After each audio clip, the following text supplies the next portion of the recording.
Finally પહોંચી ગયા અષાઢી બીજના દિવસ પહેલા પરબ કે કેવી તૈયારી ચાલે છે કે ભાઈ પરબમાં તમે જો અને ટ્રાફિક કાંઈ એટલે કાંઈ નથી આખું જો. આ છે આંબાવાડી ભવ્ય ભોજનાલયનો મેપ. જય દ્વારકાધીશ. આજે રજા હતી, નીકળી ગયા પરબ બાજુ. અષાઢી બીજની તૈયારી કેવી તે જોવા માટે. અત્યારે ભાઈ હે ને હું ને મારા દોસ્તાર આવી ગયા હતા પરબ. અત્યારે જો તમે ટ્રાફિક હે ને કાંઈ એટલે કાંઈ નથી. તમે ખાલી જો આખો પ્લોટ હે ને અત્યારે જો એકદમ ખાલી જ છે આખો. એ જ ભાઈ આપણે હે ને આવીશું અહીંયા પાછા અષાઢી બીજના દિવસે. ત્યારે તમે જોજો કેવું ટ્રાફિક થાય ને અહીંયા. ત્યારે તમને બતાવું. અત્યારે જઈએ છીએ સીધા એને અંદર દર્શન કરવા માટે. ચાલો હું તમને બતાવું.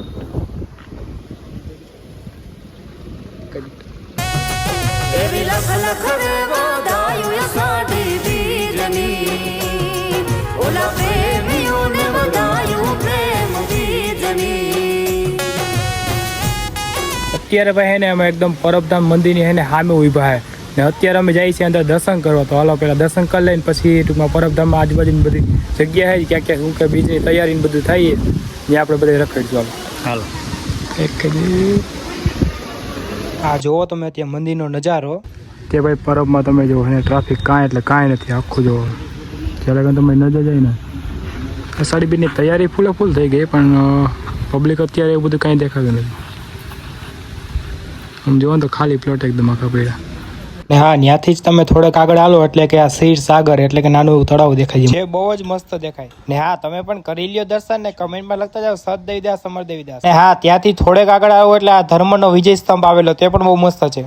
દર્શન બર્શન હે ને મસ્ત મજાના કરી લીધા ને હવે એને પ્રસાદી તરફ જાય છે એટલે કે પ્રસાદી લેવા માટે. એટલે પરબમાં જો અષાઢી બીજની તૈયારી હે ને ફૂલે ફૂલ હાલે. તમે ખાલી જુઓ આ મંડપ ને બધું થઈ ગયું. અને હા, આ જો અષાઢી બીજના દિવસે ભોજનાલય કરવાનું છે તેમનો નકશો.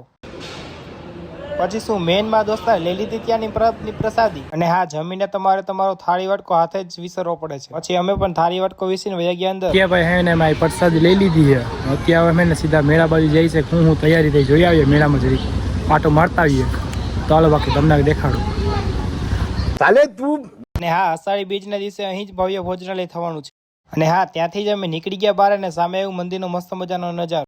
અને હા, જો તમે દૂરથી આવતા અહીં પરબ તો અહીં ભક્તો માટે રાત્રિ રોકાણ માટેની સુવિધા પણ આવેલી છે, જ્યાં તમે આરામથી આરામ કરી શકો એટલે કે આરામથી રહી શકો. અને હા, પછી હું ને મારો મિત્ર નીકળી ગયા મેળા બાજુ કે કેવી તૈયારી ચાલે છે.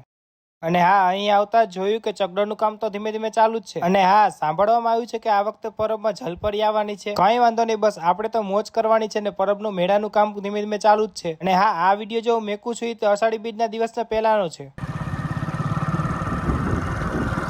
અને હા, જો હવે આપણે મળશું 16/7/2026 એટલે કે ભવ્ય અષાઢી બીજના દિવસે. અને જો આ પરબના આ જ લોકેશનમાં અહીં અષાઢી બીજના દિવસ ઉપર ભવ્ય સંતવાણી થવાની છે. અને હા, જો તમને કેવું તો ન પડે તો પણ કહું છું, વિડીયો સારો લાગે તો લાઈક શેર અને કમેન્ટ કરતા જાઓ.